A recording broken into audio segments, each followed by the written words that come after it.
নতুন জালেম নতুন কায়দায় চাঁদাবাজির পরিকল্পনা করেছে, তার নাম হচ্ছে কার্ড। এই সব আধুনিক কার্ডের মূলা ঝুলাবেন না। বাংলার তৌহিদি জনতা রক্ত দিতে শিখেছে। আমরা শহীদি তামান্না নিয়ে জন্ম নিয়েছি, প্রয়োজনে সবাই শহীদ হব। এই নতুন বাংলাদেশকে আর জালিমের হাতে দিব না। আমাদের মানবিক নেতাকে 11 দলের পক্ষ থেকে আমরা প্রধানমন্ত্রী করব বলে সর্বসম্মত জ্ঞাপন করেছি। আপনারা কি একমত আছেন? 151 আসন লাগবে কমপক্ষে। কুষ্টিয়ার 4টা আসনের 4টাই চাই 4-0 গোলে পরাজিত করব নতুন জালেমদের। প্রিয় সাথী এবং বন্ধুগণ, আমাদের নেতা, আমাদের রাহবার ডাক্তার শফিকুর রহমান ঘোষণা দিয়েছেন, ওই দুর্নীতিবাজ চাঁদাবাজদের হাতে আর দেশ দেওয়া হবে না। দেশ চালাবে ঐক্যবদ্ধ বাংলাদেশ। আমরা যেই 11টি দল একত্রিত হয়েছি, সেই 11টি দল মিলেই গঠিত হয়েছে ঐক্যবদ্ধ বাংলাদেশ। আমরাই বাংলাদেশ, আমরাই গড়ে তুলব আগামীর বাংলাদেশ। ন্যায়, ইনসাফ, কুরআন এবং অবহেলিত ন্যায্য পাওনাহীন মানুষের বাংলাদেশ গড়ে তোলা হবে। কুষ্টিয়াতে আপনাদের 4 জন প্রার্থীকে নির্ধারণ করা হয়েছে। তাদের তো চিনেন আপনারা নাকি? ফ্যাসিস্ট হাসিনা যাওয়ার আগে পরে কখনো চাঁদাবাজি করেছেন? কখনো দুর্নীতি করেছেন? আপনারা বিশ্বাস করেন এই 4 জন ইনসাফের প্রতীক দাঁড়িপাল্লা নিয়ে বিজয়ী হয়ে আসতে পারলে আপনাদের পাশে থাকবে? তাহলে সেই 4 জনকে জয়যুক্ত করার জন্য আমার মা বোনেরা এবং আমার ভাইয়েরা 12 তারিখ যুদ্ধের প্রস্তুতি আছে তো নাকি? গণভোটে কাকে ভোট দিবেন?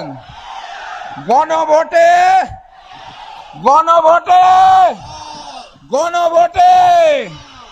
কুষ্টিয়ার মার্কাটা কি?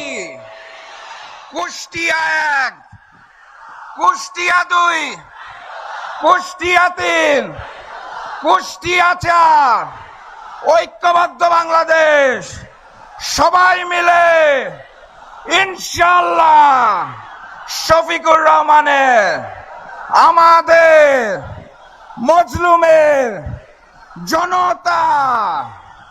সংগ্রামী সাথী এবং বন্ধুগণ, নয়া জালেম বিএনপি আপনাদের ঘরে ঘরে এসে এক কার্ডের গল্প বলে, শুনেছেন নাকি? ঐক্যবদ্ধ বাংলাদেশের কাছে কোনো কার্ড নাই। আপনাদের কি মন খারাপ? কারণ নতুন জালেম নতুন কায়দায় চাঁদাবাজির পরিকল্পনা করেছে, তার নাম হচ্ছে কার্ড।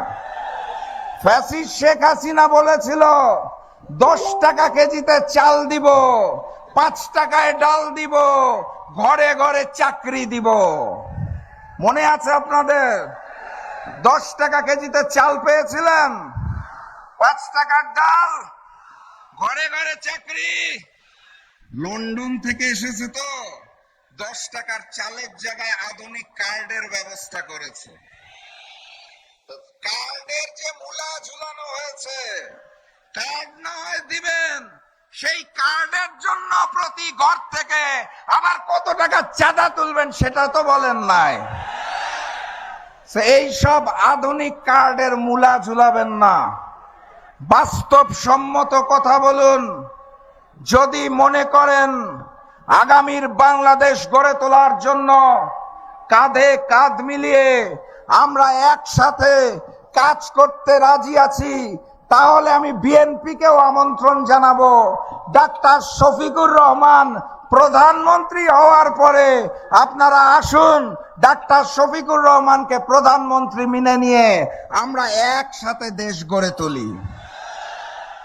আর যদি মনে করেন ওই যে আই হ্যাভ আ প্ল্যান গুপ্তর মতো দেশে আসবেন আর লন্ডনে দৌড়াবেন, আপনাদের নেতাকর্মীরা চাঁদাবাজির আহাজানি চালিয়ে যাবে, মামলাবাজি চালিয়ে যাবে, ভূমি দখল চলিয়ে যাবে, তাহলে মনে রাখেন বাংলার তৌহিদি জনতা রক্ত দিতে শিখেছে। আমরা শহীদি তামান্না নিয়ে জন্ম নিয়েছি, প্রয়োজনে সবাই শহীদ হব। এই নতুন বাংলাদেশকে আর জালিমের হাতে দিব না।